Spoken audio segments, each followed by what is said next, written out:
नमस्कार.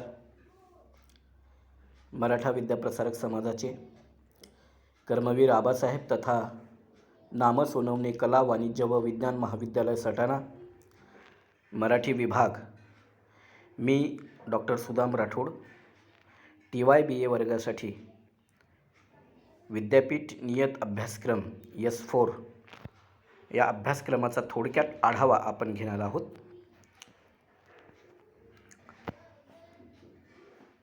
भाषाविज्ञान वर्णनात्मक असा अभ्यासक्रम पहिल्या सत्रासाठी नियत करण्यात आलेला आहे. तर हा अभ्यासक्रम समजून घेण्यासाठी आपण अभ्यासक्रमाची उद्दिष्ट नेमकी कोणती आहेत तर ती पाहणार आहोत. पहिलं उद्दिष्ट या अभ्यासक्रमाचं हे आहे की भाषेचं स्वरूप व कार्य, भाषेच्या अभ्यासाचे महत्त्व, भाषेच्या अभ्यासाची प्रमुख अंगे जाणून घेणे हे पहिलं उद्दिष्ट या अभ्यासक्रमाचं आहे. भाषा म्हणजे काय व तिचे मानवी जीवनातील कार्य व महत्त्व जाणून घेणे हे या अभ्यासक्रमाचं दुसरं हेतू आहे, उद्दिष्ट आहे. या अभ्यासक्रमाचं तिसरं उद्दिष्ट हे आहे की वेगवेगळ्या भाषाभ्यास पद्धतींचे वेगळेपण व महत्त्व जाणून घेणे, तसेच स्वननिर्मितीची प्रक्रिया समजावून घेणे, वागिंद्रियाची रचना व कार्य समजून घेणे, स्वनविज्ञान, स्वनिम संकल्पना आणि मराठीची स्वनिम व्यवस्था जाणून घेणे, मराठीची रूपी व्यवस्था जाणून घेणे, वाक्यविन्यास व अर्थविन्यास या भाषावैज्ञानिक संकल्पनांचा मराठीच्या संदर्भामध्ये एक स्थूल परिचय करून देणे, त्याचप्रमाणे ऐतिहासिक भाषाभ्यास पद्धतीचं स्वरूप आणि महत्त्व लक्षात घेणे, भाषाकुलाची संकल्पना जाणून घेऊन मराठी भाषेच्या उत्पत्तीचा अभ्यास करणे, मराठी भाषेचा उत्पत्तिकाळ समजावून घेऊन तत्कालीन भाषिक स्थित्यंतराचा आढावा घेणे आणि टप्प्याटप्प्याने भाषा म्हणून मराठीच्या वाटचालीचा ऐतिहासिक आढावा घेणे इत्यादी उद्दिष्टे या अभ्यासक्रमाची आहेत. प्रथम सत्रामध्ये 4 मुद्दे अभ्यासक्रमासाठी आहेत. तर त्यातला पहिला मुद्दा जो आहे तर तो आहे भाषेचं स्वरूप आणि कार्य.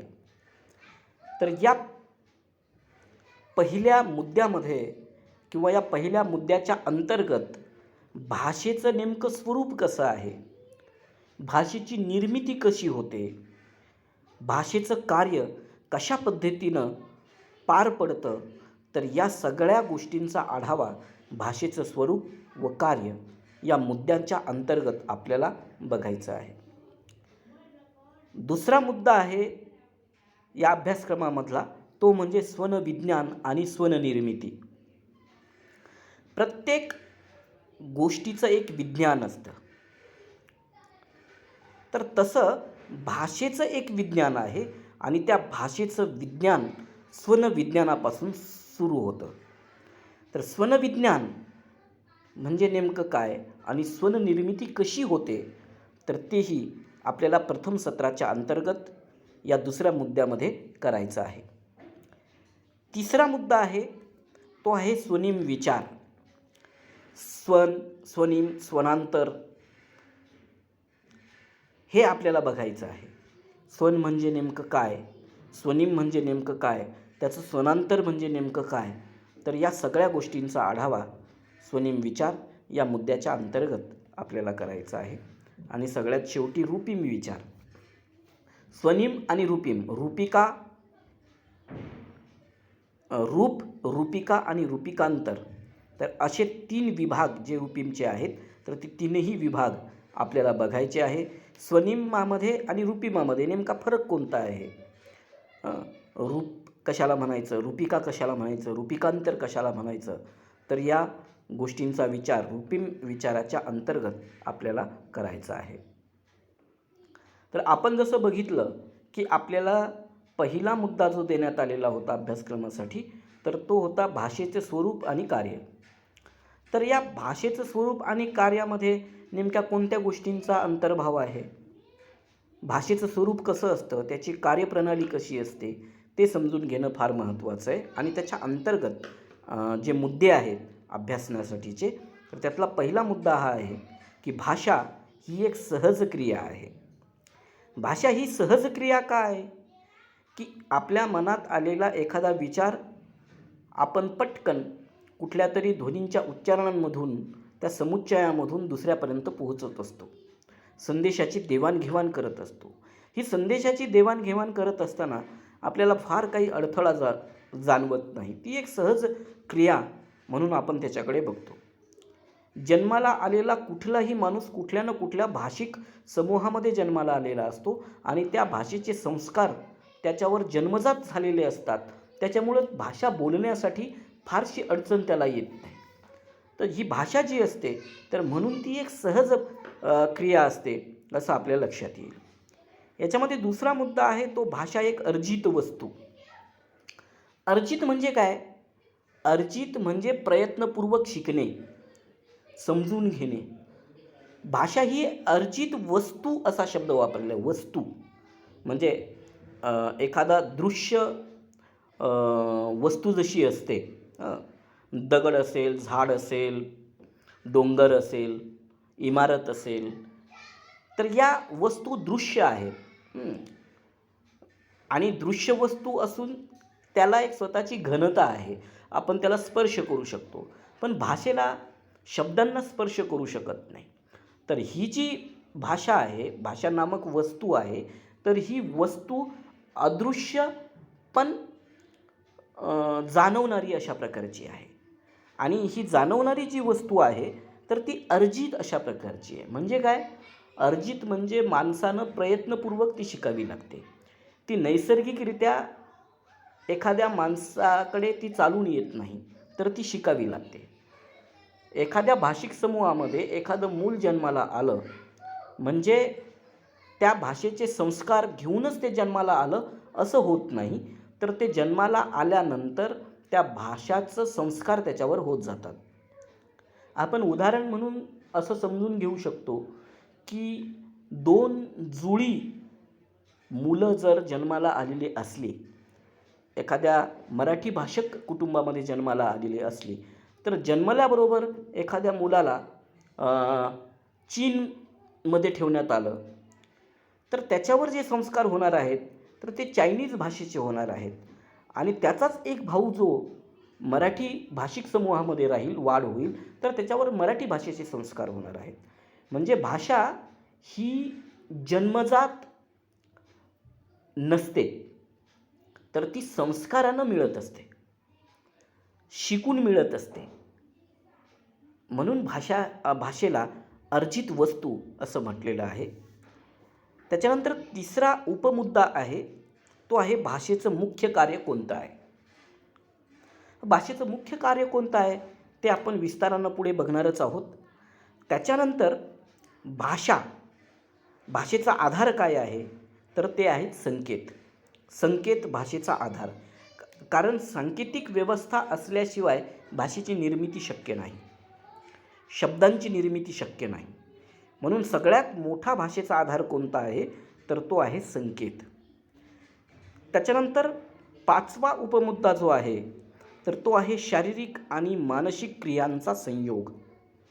भाषेमध्ये शारीरिक आणि मानसिक क्रियांचा संयोग होतो आणि त्या संयोगातून ती भाषा त्या ठिकाणी निर्माण होते. सहावा उपमुद्दा याच्यामध्ये आहे तो आहे ध्वनी संकेत, चिन्ह आणि चिन्हित. तर ध्वनी संकेत कसे निर्माण होतात, तर चिन्ह आणि चिन्हितमधून होतात. आणि ही चिन्ह आणि चिन्हित म्हणजे नेमकं काय, तर तेही आपण सविस्तर पुढे बघणार आहोत. त्याच्यानंतर सातवा उपमुद्दा या मुख्य मुद्द्याच्या अंतर्गत आहे, तर तो आहे संज्ञापनाची साधने, शरीरस्थित आणि शरीरबाह्य. तर संज्ञापन या शब्दाचा अर्थ आहे संदेशाची देवाणघेवाण करणे. संज्ञापन म्हणजे काय? एकमेकांजवळ संदेशाची देवाणघेवाण करणे. बोलणारा बोलतो, ऐकणारा ऐकतो, त्याच्यानंतर ऐकणारा बोलतो, त्याच्यानंतर बोलणारा ऐकतो. ही जी प्रक्रिया घडते तर या प्रक्रियेला संज्ञापन प्रक्रिया असं म्हटलं जातं. तर ती संज्ञापनाची साधने कोणती आहेत, तर ती आपल्याला याच्या अंतर्गत बघायची आहेत. तर ही साधने दोन प्रकारची आहेत. एक आहे शरीरस्थित आणि दुसरं आहे शरीरबाह्य. शरीरस्थित साधने कोणती आहेत आणि शरीरबाह्य साधने कोणती आहेत, त्याचाही विस्तृत आढावा आपल्याला याच्यामध्ये घ्यायचा आहे, या मुद्द्याच्या अंतर्गत घ्यायचा आहे. त्याच्यानंतर 8वा आणि महत्त्वाचा उपमुद्दा आहे, तो आहे भाषा हे सर्वश्रेष्ठ संज्ञापन साधन. शरीरस्थित साधनं जी काही आहेत त्या आणि शरीरबाह्य साधनं जी काही आहेत, या सगळ्यांमध्ये सर्वश्रेष्ठ संज्ञापनाचं साधन कोणतं आहे, तर ते म्हणजे भाषेचं आहे. हेही आपल्याला समजून घ्यायचं आहे. त्याच्यानंतर संज्ञापनातील क्रिया प्रतिक्रिया नेमका कोणत्या आहेत, मानवेतर प्राण्यांची भाषा कशी असते आणि मानवी प्राण्याची भाषा कशी असते, या दोघांमधला फरक आपल्याला समजून घ्यायचा आहे.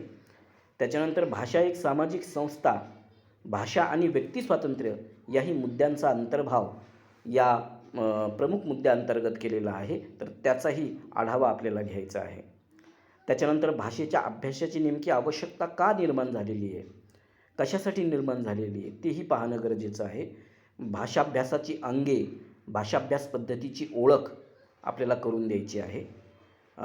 वर्णनात्मक, ऐतिहासिक, तौलनिक, सामाजिक अशा वेगवेगळ्या अभ्यास पद्धती आहेत. त्यातली पहिली जी अभ्यास पद्धत आहे वर्णनात्मक, तर तिचा आढावा आपल्याला याच्यामध्ये घ्यायचा आहे. मी जसं पहिल्या सत्रातला दुसरा मुद्दा जो आहे, तर त्या मुद्द्याचं नाव आहे स्वनविज्ञान आणि स्वननिर्मिती. त्याच्या अंतर्गत वागींद्रियाची रचना आणि कार्य, स्वनविज्ञानाचे स्वरूप, स्वन निर्माण करणारी इंद्रिये कोणती आहेत, जीभ, मुखमार्ग, नासिकामार्ग, पडजीभ, दात, ओठ यांचं सगळ्यांचं कार्य आपल्याला बघायचं आहे. तालुपटाची रचना नेमकी कशी असते तीही बघायची आहे. त्याचं कार्य कसं चालतं तेही बघणं आवश्यक आहे. स्वरांचे स्वरूप, लक्षणे आणि प्रकार, व्यंजनांचे स्वरूप, लक्षणे व प्रकार, स्वरांच्या वर्गीकरणाची तत्त्वे आणि स्वननिर्मितीतील प्रयत्नाचे स्वरूप. तर असे मुद्दे स्वनविज्ञान आणि स्वननिर्मिती या प्रमुख मुद्द्याच्या अंतर्गत अभ्यास करण्यासाठी दिलेले आहेत. त्यांचाही अभ्यास सविस्तर आपल्याला पुढे करायचा आहे. त्याच्यानंतर स्वनिम विचार हा तिसरा प्रमुख मुद्दा आहे पहिल्या सत्रातला. तर त्याच्या अंतर्गत 5 उपमुद्दे आहेत. तर ते कोणकोणते आहेत, तर पहिला उपमुद्दा आहे स्वनिम निश्चितेचे तत्त्व, दुसरा आहे विनियोग संकल्पनेचा स्थूल परिचय, तिसरा आहे स्वन, स्वनिम, स्वनांतर यामधील परस्पर संबंध, चौथा उपमुद्दा आहे मराठी स्वनिम व्यवस्थेची रूपरेषा आणि 5वा उपमुद्दा आहे स्वर स्वनिम, अर्धस्वर स्वनिम, व्यंजन स्वनिम यांचे वर्गीकरण. तर अशा प्रकारे स्वनिम विचार या प्रमुख मुद्द्याअंतर्गतले हे उपमुद्दे आहेत, हे आपण लक्षामध्ये घेतलं पाहिजे. आणि सगळ्यात शेवटी रूपिम विचार हा चौथा मुद्दा आहे पहिल्या सत्रामध्ये अभ्यासक्रमासाठी देण्यात आलेला. तर त्याच्या अंतर्गत आणखी 5 उपमुद्दे आहेत. ते कोणते आहेत, तर ते रूपिमचे तत्त्व, रूपिका, रूपिम, रूपिकांतर यामधील परस्पर संबंध, रूपिकांचे प्रकार, धातू आणि प्रत्यय यांचे वर्गीकरण, आशय बोधक रूपिम आणि कार्यकारी रूपिम. तर असे 5 मुद्दे जे आहेत उपमुद्दे, तर या उपमुद्द्यांचाही आढावा आपण घेणार आहोत पुढच्या तासामध्ये. तोपर्यंत धन्यवाद.